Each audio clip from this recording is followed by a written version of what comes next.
On this episode, we dive into the subject of ADHD with a coach who is an expert not only because of his training, but because he lives with ADHD himself. My guest is Michael, and what once felt like something he had to work with has now become his superpower.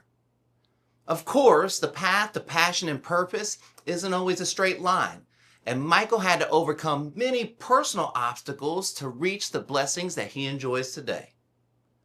We also talk about tattoos, something I almost never talk about, and in particular, his tattoo that reads, "Be Curious." Let's jump in.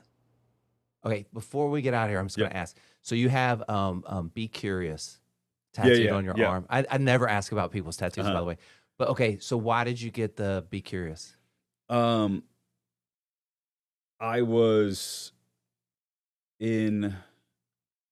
kind of living in Indonesia at the time, and this is where I found coaching, or ADHD coaching, and I was doing a lot of like personal growth books, and it was just something where it was just like not enough people are curious. Like we tend to lose our curiosity, right? Like when we're young, little kids talk out loud.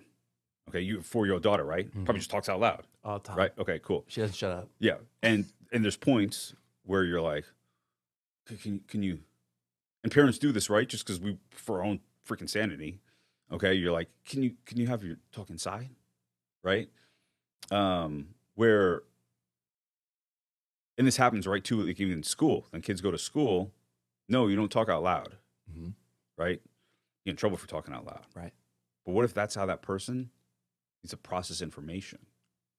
Typically, that helps us process information more. So eventually, we get to a point where it's like, no, just, and this is why I'm not a huge fan of how schools generally is, because it doesn't teach you how to like it's just here are the facts. So okay, anyone can remember facts and I kind of repeat them back, right?